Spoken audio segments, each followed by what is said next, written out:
प्रिय छात्रों, अभी तक हम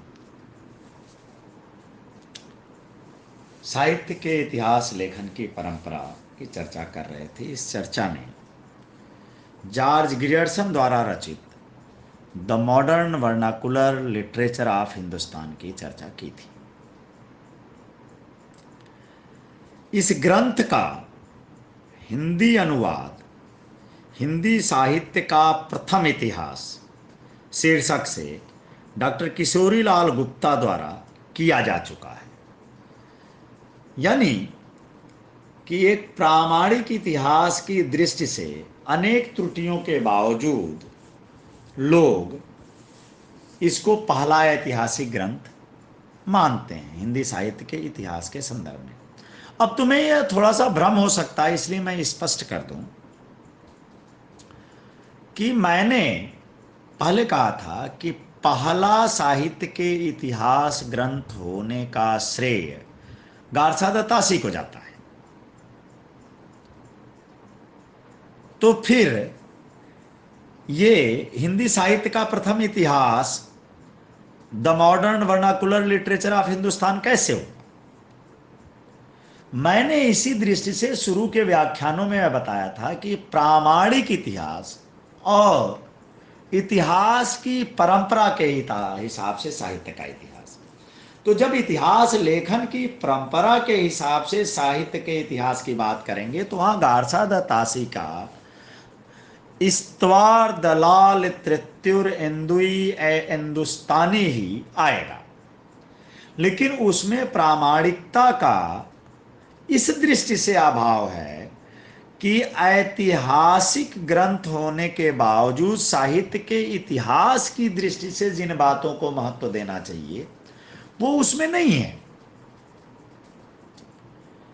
इसलिए परंपरा की दृष्टि से पहला इतिहास का ग्रंथ वो मिल रहा है, लेकिन जैसा कि पहले भी मैं बता चुका हूं कि इसमें सर्वप्रथम इतिहास लेखन का प्रयास ही हुआ, रचना काल का निर्देश भी हुआ, लेकिन कवियों को काल क्रम के स्थान पर वर्ण क्रम के रूप में दिया गया, जो इतिहास ग्रंथ की दृष्टि से उपयुक्त प्रणाली या पद्धति नहीं है। तो जब इस दृष्टि से देखते हैं तो प्रामाणिक रूप से ऐतिहासिक रूप से इस बात को साबित करने के लिए जब ग्रियर्सन आते हैं तो उनका modern vernacular literature of Hindustan अधिक प्रामाणिक प्रतीत होता अब तक के इतिहास ग्रंथों में, चाहे वो शिव सिंह सेंगर हो चाहे गारसा दत्तासी हो। इसलिए इनके ग्रंथ को जब हम प्रथम इतिहास कहते हैं तो हमारे ध्यान में उन कमियों से उबरने की कोशिश दिखती है। पूर्णतः प्रामाणिकता की दृष्टि की बात आती है तो फिर आचार्य रामचंद्र शुक्ल ही आते हैं, लेकिन काफी हद तक प्रामाणिकता यहाँ पर जॉर्ज ग्रियर्सन के यहाँ मिल जाती है। इसलिए इनके ग्रंथ का श्रेय, इनके ग्रंथ को प्रथम प्रामाणिक इतिहास ग्रंथ का श्रेय दिया जा सकता है। इस ग्रंथ में लेखक ने कवियों और लेखकों का काल क्रमानुसार वर्गीकरण करते हुए उनकी प्रवृत्तियों को भी स्पष्ट करने का प्रयास किया है। यह तरीका साहित्य के इतिहास लेखन की दृष्टि से बहुत महत्वपूर्ण है। दूसरा, उनके काल विभाजन संबंधी प्रयास के अपने गुण दोष हैं, लेकिन हिंदी भाषा और साहित्य के स्वरूप के विकास के संदर्भ में जिस दृष्टिकोण का परिचय जॉर्ज ग्रियर्सन ने दिया है वह परवर्ती इतिहासकारों के लिए भी एक पथ प्रदर्शक के रूप में सिद्ध हुआ। मुख्य बात यह है कि उन्होंने हिंदी साहित्य का भाषा की दृष्टि से भी क्षेत्र निर्धारित करते हुए स्पष्ट किया कि इसमें न तो संस्कृत प्राकृत को सम्मिलित किया जा सकता है और न ही अरबी फारसी मिश्रित उर्दू को। उन्होंने अपनी भाषा नीति को भी स्पष्ट किया है इसमें, यानी उनकी एक स्पष्ट भाषा नीति थी।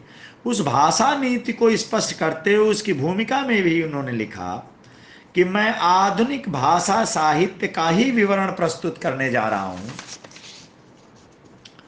अतः मैं संस्कृत में ग्रंथ रचना करने वाले लेखकों का विवरण नहीं दे रहा हूं। प्राकृत में लिखी पुस्तकों को भी विचार से बाहर रख रहा हूं। भले ही प्राकृत कभी बोलचाल की भाषा रही हो, पर आधुनिक भाषा के अंतर्गत नहीं आती। मैं न तो अरबी फारसी के भारतीय लेखकों का उल्लेख कर रहा हूं और न ही विदेश से लाई गई साहित्यिक उर्दू के लेखकों का ही।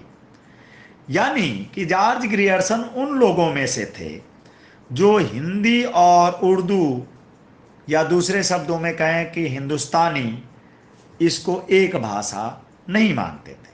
हिंदी को अलग भाषा मान रहे थे और उर्दू को अलग भाषा मान रहे थे। यहां तक कि विदेश से लाई गई साहित्यिक भाषा मान रहे थे। इसीलिए वो कह रहे हैं कि विदेश से लाई गई साहित्यिक उर्दू के लेखकों को मैं इसमें सम्मिलित नहीं कर रहा हूं। मैंने इन अंतिम को, यानी कि उर्दू वालों को, अपने इस विचार से जानबूझकर बहिष्कृत कर दिया गया है, क्योंकि इन पर पहले ही गारसा दत्तासी ने पूर्ण रूप से विचार कर लिया है। अब देखिए, एक तरफ तो यह है कि अरबी फारसी को नहीं लिख रहे हैं, मान रहे हैं जॉर्ज ग्रियर्सन हिंदी साहित्य के अंतर्गत, और दूसरी तरफ एक बीच का बचाव का रास्ता भी निकाल दे रहे हैं कि चूंकि गारसा दत्तासी ने ढंग से इस पर अलग से विचार कर लिया, इसलिए मैंने जानबूझकर, इसलिए भी मैंने इसको नहीं लिया है। यानी गारसा दत्तासी अगर इस पर विचार नहीं करते तो शायद जॉर्ज ग्रियर्सन इस पर भी विचार करते। लेकिन दृष्टि साफ है जहां वो कहते हैं कि विदेश से लाई गई साहित्यिक उर्दू के लेखकों, यानी कि विचार करते समय इस बात का वो ध्यान रखते कि यह इस देश की मूल भाषा या साहित्य की भाषा नहीं है।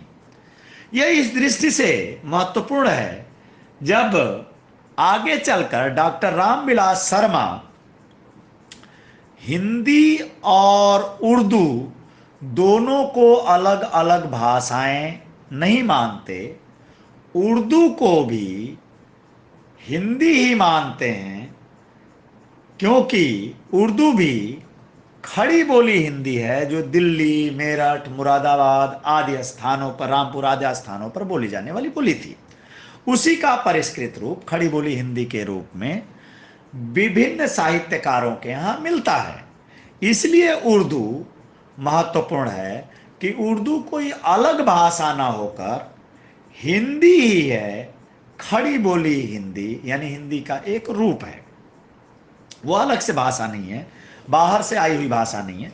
बहुत सारे लोगों ने उसमें अरबी फारसी के शब्दों का कुछ ज़्यादा प्रयोग किया है, लेकिन एक भाषा और उसके व्याकरण के रूप में उन्होंने हिंदी को के भीतर ही, हिंदी के भीतर ही उर्दू को सम्मिलित किया है और हिंदी ही माना है।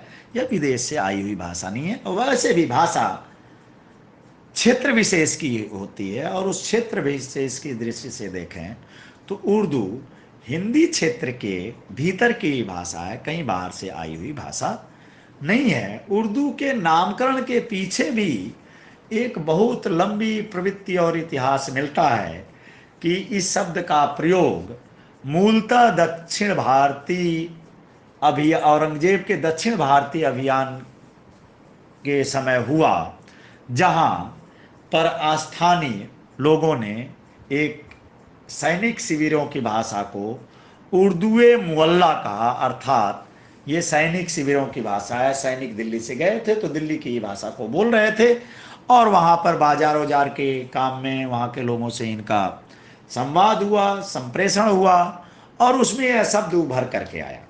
तो दिल्ली के आसपास की भाषा कुल मिलाकर के हिंदी थी, और मुगल शासन में फारसी को बहुत हद तक राजभाषा का दर्जा मिला हुआ था। तो इसलिए इस भाषा में भी जब परिष्कृत साहित्यिक रूप आया तो अरबी फारसी के शब्दों का भले ही इसमें अधिकांशतया प्रयोग हुआ हो, लेकिन भाषा को हिंदी, हिंदवी या हिंदुस्तानी ही कहा गया है। उर्दू के एक महत्वपूर्ण कवि ने यहां तक कहा है कि जाने किसको कहते हैं सरूरे कल्ब, आया नहीं है लफ्ज ये हिंदी जुबां के बीच। यानी कि उर्दू का एक कवि भी ये अपनी भाषा को, जिसे उर्दू का कवि कह रहे हैं, वो भी अपनी भाषा को हिंदी जमा कर रहा है, हिंदी भाषा कह रहा है। और जब उसको एक अटपटा सा शब्द मिलता है तो कहता है ये तो हिंदी जमा का, हिंदी भाषा का शब्द नहीं है जिसे हम बोलते हैं, हम जानते हैं। यानी उस दृष्टि से हिंदी के भीतर ही उर्दू समाहित है। जबकि जॉर्ज ग्रियर्सन उर्दू को एक विदेशी भाषा मानते हैं, और यहां तक कि उस पर विचार इसलिए नहीं करते हैं कि गारसा दतासी ने पहले ही इस पर विचार कर लिया। तो जॉर्ज ग्रियर्सन का महत्व, यह सही हो, गलत हो, गुण युक्त हो, दोष युक्त हो, जो भी हो, लेकिन विचार की दृष्टि से जॉर्ज ग्रियर्सन कहीं भी किसी भ्रम के शिकार नहीं है। अपनी अवधारणा को निर्भ्रांत रूप से रखते हैं, कालक्रमानुसार रखते हैं। इन सारी दृष्टियों से प्रथम इतिहास का दर्जा इनको दिया जाता है, क्योंकि निर्भ्रांत रूप से अपनी बात को रखना, अपनी ऐतिहासिक स्थापनाओं को रखना, काल विभाजन को महत्वपूर्ण देना, कवियों के महत्व को स्वीकार करना और उनका निरूपण करना, नामकरण और प्रवृत्तियों का विश्लेषण इनके इतिहास की विशेषता बनती है। जॉर्ज ग्रियर्सन की एक दूसरी विशेषता यह बनती है कि वे अपने ग्रंथ के आधार स्रोत के रूप में अपने से पहले लिखे गए, अर्थात जिसकी चर्चा मैंने की थी, गारसा दतासी, शिव सिंह सेंगर आदि के ग्रंथों का उल्लेख करते हैं, लेकिन स्रोत के रूप में इनके ग्रंथों के साथ साथ भक्तमाल, गोसाई चरित, हजारा, काव्य संग्रह आदि 17 रचनाओं का इसके स्रोत के रूप में मैं डॉक्टर नगेंद्र की पुस्तक, उनके द्वारा संपादित पुस्तक हिंदी साहित्य का इतिहास का आधार लेता हूं कि उन्होंने अपने ग्रंथ में 17 रचनाओं को का उल्लेख करते हुए स्थान स्थान पर उसके मूल आधारों और संदर्भों का संकेत भी किया है। यानी कि इस ग्रंथ की प्रामाणिकता के जांच के आधार भी उन्होंने स्पष्ट कर दिए कि यहां यहां से आप जांच कर सकते हैं। तीसरा, इसके कारण जो सबसे महत्वपूर्ण बात उपस्थित होती है वह है उनकी तटस्थता, प्रामाणिकता, जिसकी चर्चा मैं बार बार कर चुका हूं, और ईमानदारी का बोध। यह एक साहित्यकार के लिए आवश्यक है। साहित्यकार जब साहित्य का, उसमें भी साहित्य का इतिहासकार जब पक्षपात पूर्ण रवैया अपनाने लगता है, तब वह साहित्य के इतिहास के लेखन की दृष्टि से बहुत उपयोगी नहीं रह जाता। परवर्ती साहित्यकारों द्वारा कई जगह पर यह देखने को मिलता है कि इस तटस्थता के भाव का बहुत ही सम्यक रूप से निर्वहन नहीं किया गया। इस दृष्टि से जब हम ग्रियर्सन को देखते हैं तो ग्रियर्सन स्वयं अपनी दृष्टि एवं पद्धति पर प्रकाश डालते हैं। इस पर प्रकाश डालते हुए उन्होंने लिखा है कि सामग्री को यथासंभव काल क्रमानुसार प्रस्तुत करने का प्रयास किया गया है। ग्रंथ को कालखंडों में विभक्त किया गया है तथा प्रत्येक अध्याय काल विशेष का सूचक है। अध्यायों का वर्णन का जो वर्गीकरण है आप देखेंगे वो भी काल विशेष के अनुसार ही है। प्रत्येक काल के गौण कवियों का अध्याय विशेष के अंत में उल्लेख भी किया गया है। सामान्यतः हम क्या करते हैं कि, और अधिकांश साहित्य के इतिहासकारों का की यह प्रवृत्ति है कि वो साहित्य के इतिहास के ग्रंथ को बहुत संश्लिष्ट और अंग्रेजी में कहें कि कॉम्पैक्ट बनाने के लिए केवल महत्वपूर्ण रचनाकारों के बारे में ही वो बताते हैं। यहां तक कि उल्लेख भी उन्हीं का करना चाहते हैं जो अति महत्वपूर्ण है। गौण रचनाकारों को उल्लेखनीय भी नहीं मानते। अब यह संभव है कि किसी की इतिहास दृष्टि के कारण गौड़ रचनाकारों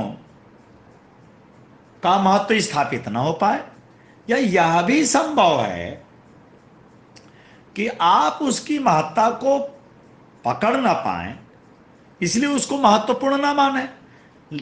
लेकिन अगर महत्वपूर्ण नहीं मानते हैं तो आप उसको छोड़ देते हैं, तो आने वाले समय के शोधार्थी के लिए कुछ ज्यादा काम बढ़ा सकते हैं, क्योंकि शोधार्थी उसके पीछे भी पड़ सकता है कि आखिर इसमें कुछ न कुछ महत्वपूर्ण है भी, या यूं ही गौड़ मान लिया गया। इस दृष्टि से गौड़ रचनाकारों का उल्लेख बहुत महत्वपूर्ण है, जहां से आने वाले समय के में शोध के सामग्री के निर्माण और दिशा तय की जा सकती है।